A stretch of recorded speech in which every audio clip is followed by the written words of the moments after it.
Sometimes, life changes in the most unexpected moments. One second, you're just trying to get through another ordinary day, and the next, you're standing in front of a stranger whose life suddenly depends on you. That's what happened to Daniel Hayes, a single dad from Ohio who never imagined he'd be on the front page of every news site, just because he chose kindness over fear. But this story isn't about fame. It's about what happens when a good heart meets a moment that demands courage, and how one small act can ripple into something far bigger than anyone expects. Before we jump in, make sure you subscribe, like, and comment to support the channel. Your engagement helps us grow and bring you more stories like this one. Thank you for being part of the Your Channel Name family. Daniel Hayes wasn't the kind of man who believed life gave second chances easily. At 36, he was raising his 7-year-old daughter, Emily, by himself after his ex-wife left when Emily was just a toddler. He worked long shifts as a delivery driver, usually coming home exhausted, but he never let that stop him from making Emily feel safe and loved. Every weekend he took her somewhere special, an ice cream shop, the park, even the fancy downtown plaza where they liked to window shop the things they couldn't afford. Emily loved the fountain there, the one that sparkled like diamonds under the sunlight. That's where everything began. It was a Saturday morning, warm but breezy, and the plaza was busy with weekend shoppers. Emily tugged on his hand, begging him to let her throw a coin into the fountain. Daniel smiled, digging into his pocket for a penny he hoped he had. As he looked down, he heard a sound that didn't belong, a sharp gasp, followed by the thud of something hitting stone. He looked up. A young woman, maybe 27 or 28, staggered near the fountain's edge. Her face had gone pale, her breathing unsteady. People noticed her, but instead of helping, they backed away. Uncertain and afraid. Daniel didn't think, he just moved.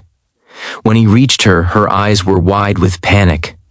She whispered something he barely caught. Allergic. Reaction. He noticed the half-eaten pastry in her hand and the redness swelling around her lips. He scanned her shaking fingers until he saw it, an EpiPen slipping from her grasp. He grabbed it, knelt beside her, and asked, "Can I help you?" She nodded weakly. Daniel injected the EpiPen into her thigh like the instructions said, but she was still struggling to breathe, fighting for air as though the world was closing in around her.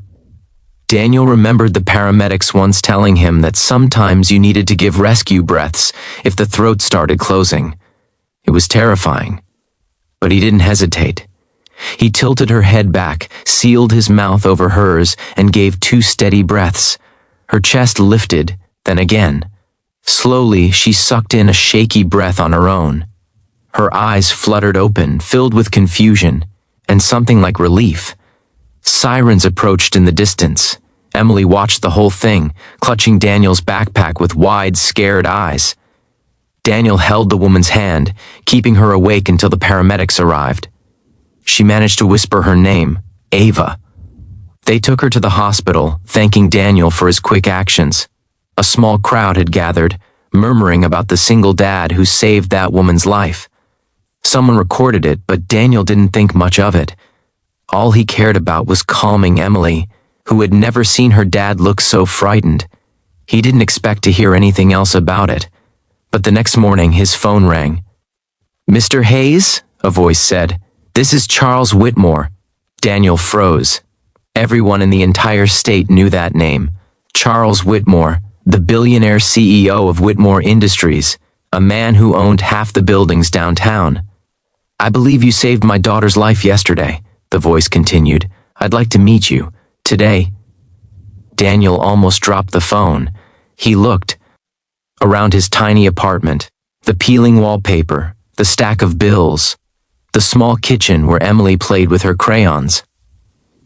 Why would a billionaire want anything to do with him?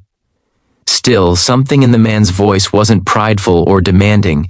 It sounded sincere. Daniel agreed. He arrived at the Whitmore estate, a mansion bigger than anything he'd ever seen. 2 security guards escorted him inside, where Charles Whitmore himself waited. A tall man with silver hair and sharp eyes, he didn't greet Daniel with a handshake first. Instead, he put a hand over his heart. "Thank you for saving my daughter," Charles said quietly. "She told me everything." A moment later, Ava entered the room. She looked different. Healthy, glowing, even a little shy.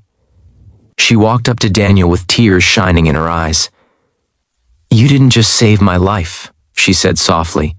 "You didn't leave me when everyone else walked away." Daniel shrugged, embarrassed. Anyone would have done the same. "No," Ava whispered. "They didn't." Charles then did something unexpected. He motioned to the couch and asked Daniel to sit. Emily, who had come along and was holding Daniel's hand tightly, climbed into his lap. "I want to repay you," Charles said. "Whatever you need. A job, a home, a scholarship for your daughter. Say the word." Daniel swallowed hard. He'd never been offered anything like that in his life, but he shook his head. "I didn't help her for a reward. I just couldn't walk away." For a long moment, the billionaire watched him, as if studying his sincerity. Then a slow smile spread across his face. Warm, genuine, almost fatherly.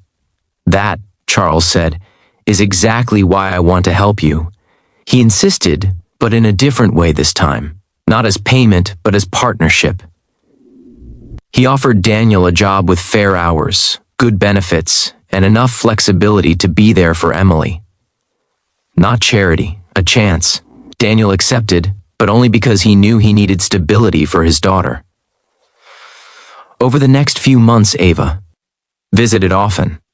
At first it was to thank him again, then to drop off gifts for Emily, then simply to talk.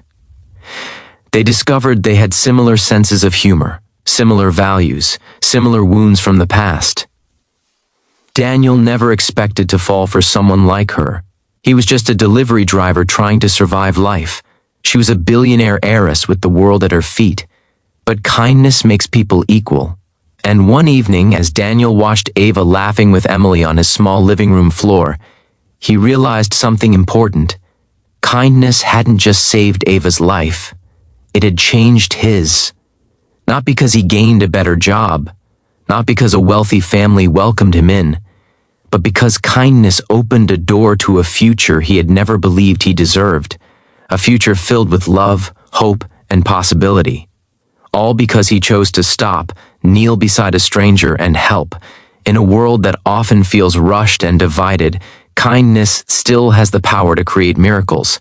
It can save a life, heal a heart, and open doors no one ever imagined. So the next time you see someone in need, remember Daniel's story.